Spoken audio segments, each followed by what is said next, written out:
If you hear footsteps matching yours in the bush, stop walking. That rule isn't superstition. It isn't folklore in the way people usually mean it. No one tells it like a ghost story. It's shared the way you share a shortcut that floods in the wet. Quietly, briefly, only when it's needed. Most people think the bush is noisy. They expect sound, birds, insects, wind through leaves. But anyone who's spent enough time out there knows the truth. The bush is only loud when it feels safe. When something unfamiliar enters it, everything else pauses first. That's usually the earliest warning. Not the footsteps, not the feeling of being watched. It's the absence of interruption.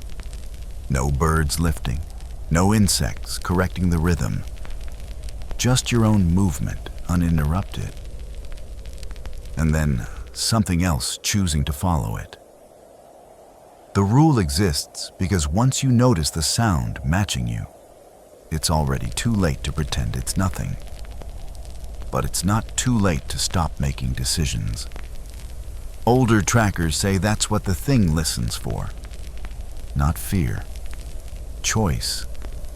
The story most people know happened on a marked trail, less than an hour from camp. Late afternoon, dry ground. No reason for concern. The man walking it had done the same route dozens of times.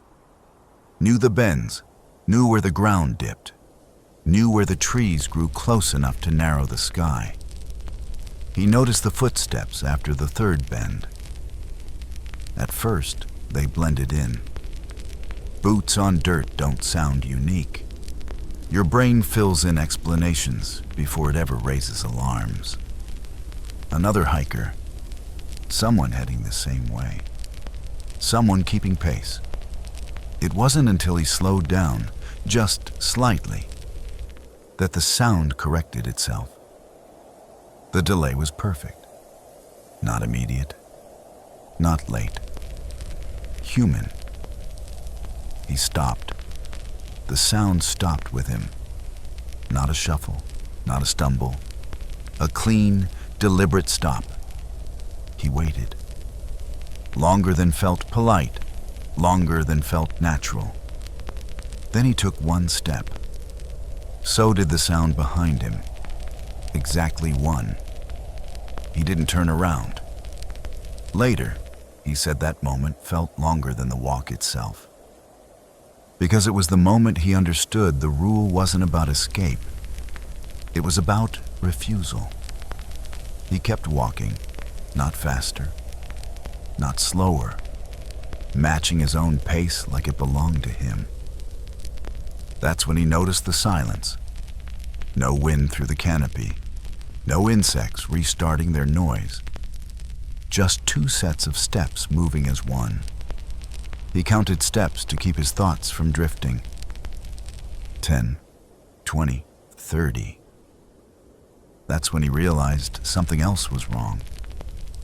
The footsteps behind him were getting closer. Not faster. Closer. The spacing between steps didn't change, but the sound carried more weight, as if whatever was making it had learned where to place its feet. Trackers say that's when most people fail. They speed up. They turn. They speak. Sound acknowledges presence, and presence invites response. He didn't do any of that. He walked until the trees thinned and the campfire glow appeared ahead. Only then did the footsteps stop. Not abruptly.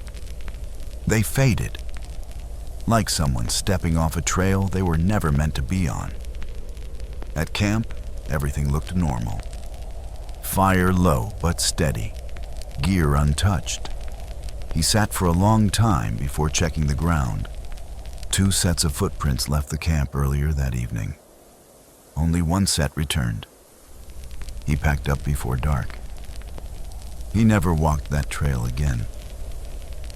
What unsettles people isn't that this happened once. It's that it keeps happening the same way.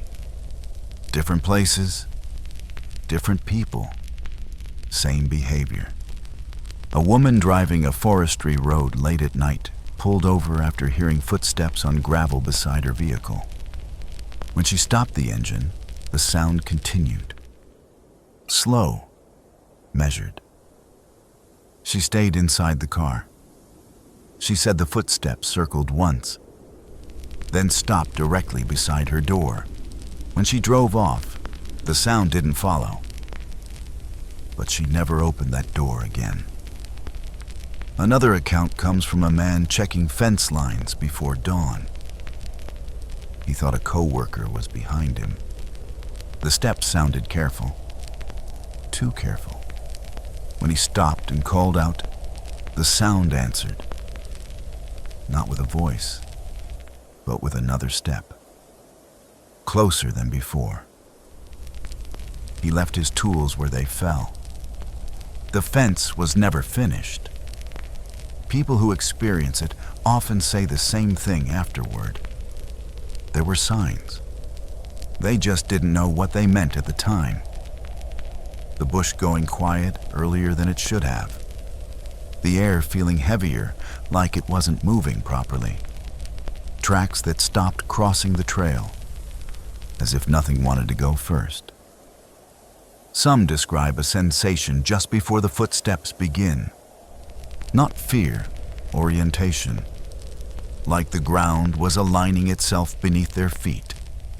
Trackers say that's when the rule matters most. If you hear it, stop walking. Not to wait, to decide. Most people who hear the footsteps make it out. But they don't leave unchanged. Some refuse to walk alone again. Others do, but never without counting steps. A few report hearing the sound years later.